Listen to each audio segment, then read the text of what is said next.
오늘의 정치 소설입니다. 국민의당 원내대표 권은희 씨가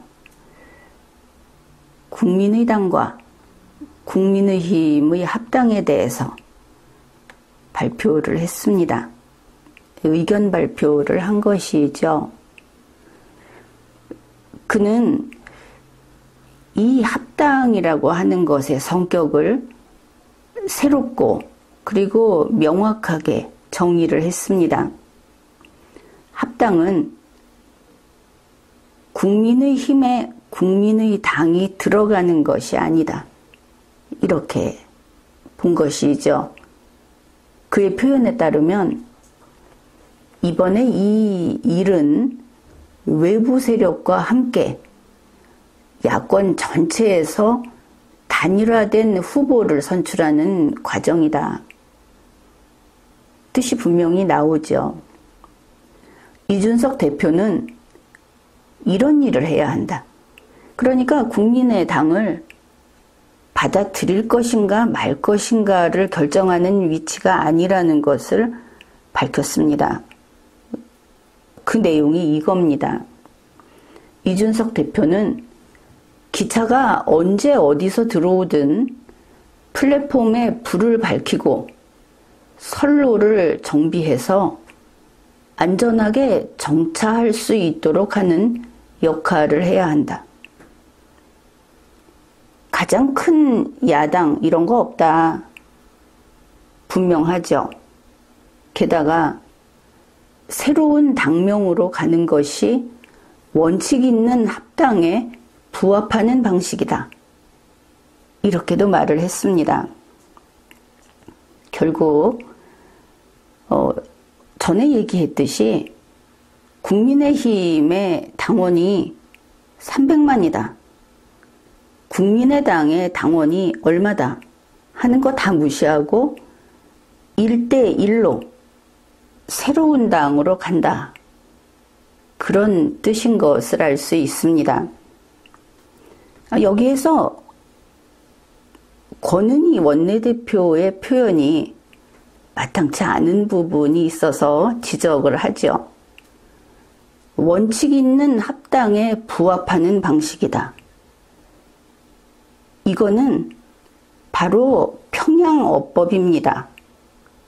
권은희 원내대표가 그의 그 뿌리가 그러해서 그런지는 모르겠는데 대한민국에서는 대한민국의 어법을 써야 한다. 그렇게 봅니다. 새로운 당명으로 가는 것이 원칙 있는 합당에 부합하는 방식이다. 한번 제대로 고쳐보기 바랍니다. 결국 당명까지 바꾸는 신설 합당을 이야기한 거다. 이렇게들 다 이해를 했죠. 그러면 거기서 생각할 게 무엇입니까?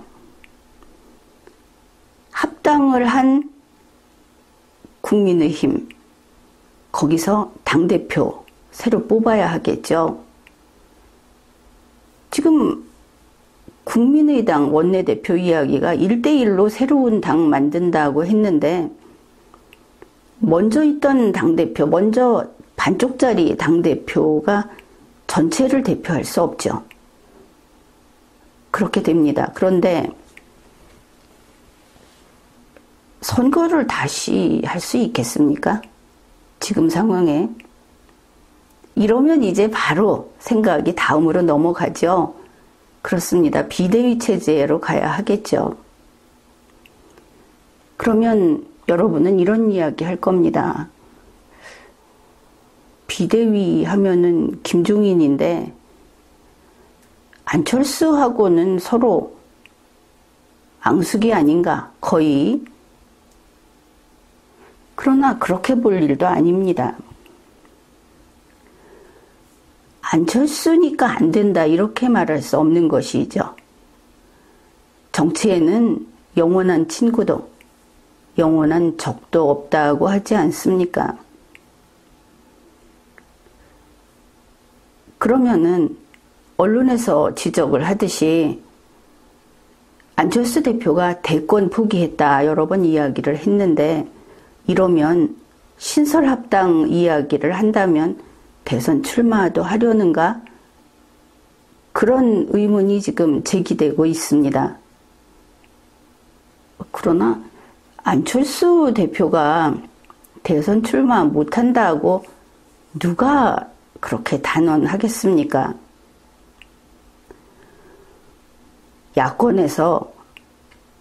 야권에는 지금 후보 없다. 문재인 민주당 측에서 자신 있게 이야기하지 않습니까? 보수에는 그 지지율이 그건 지지율도 아니다. 후보 없다. 그러면 안철수 대표가 나는 안 나가려고 했는데 이제 보수를 구한다는 일념으로 나설 수밖에 없다. 이럴 수 있겠죠. 그리고 김종인 씨도 안철수 밀 수 있는 겁니다.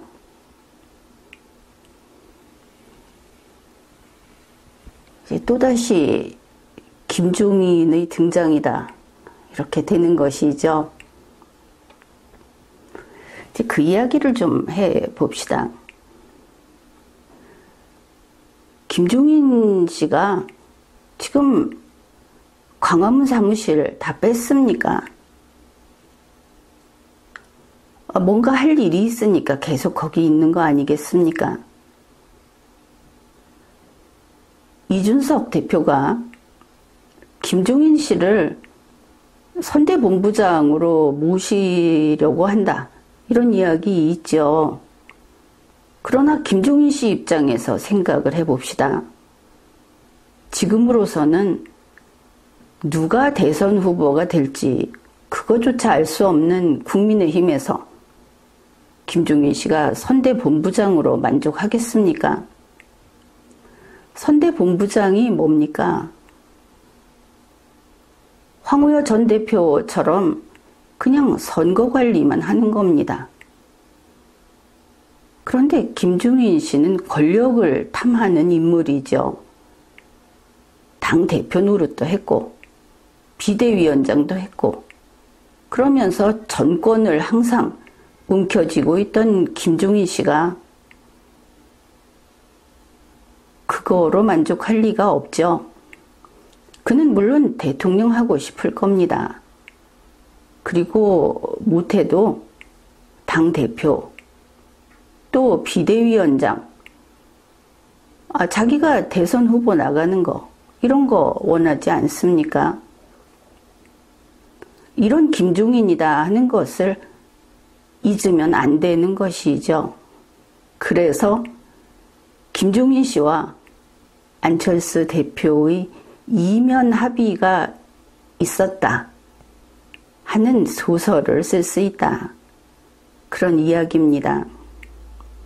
그러니까 당대당 합당을 해서 이런 신설합당 이런 걸 하게 되면 안철수 대표 측에서는 그러면 나는 대선 나가고 김종인 씨는 비대위원장에다 총괄 선대위원장 하는 거다.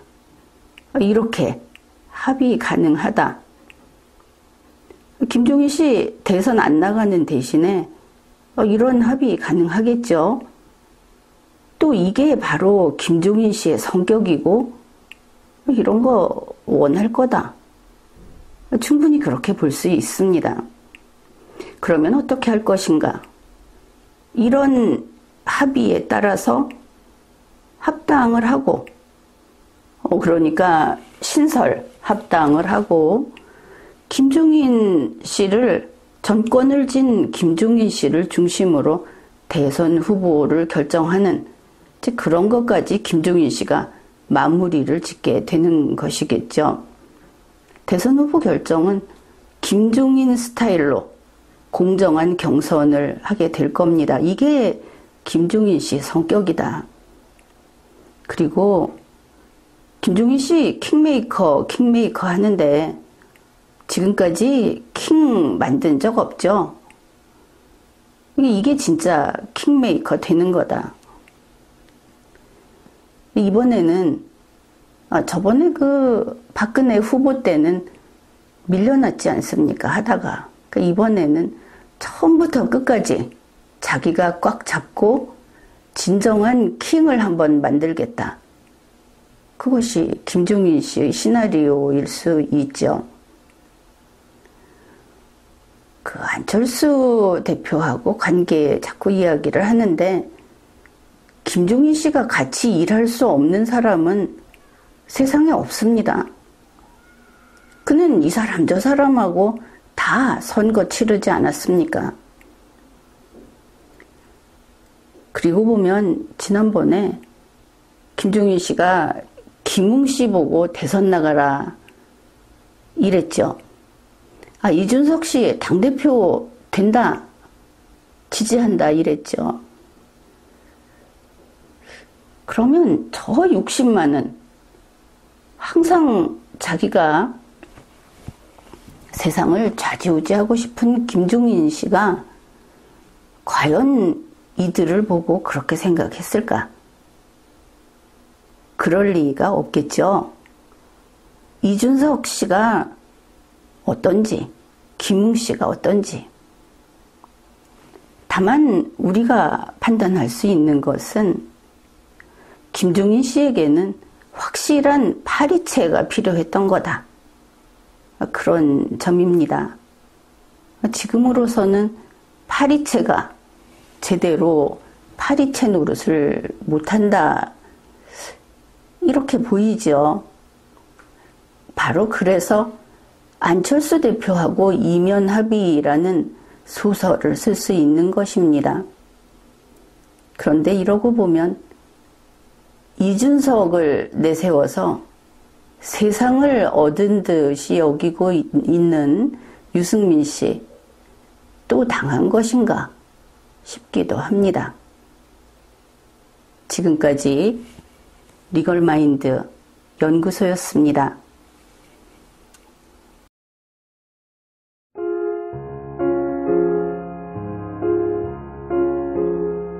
Guten Abend, gute Nacht, mit Rosen bedeckt, mit Näglein besteckt, schlupf unter die Deck. Morgen früh, wenn Gott will, wirst du wieder geweckt. Morgen früh, wenn Gott will, wirst du wieder geweckt.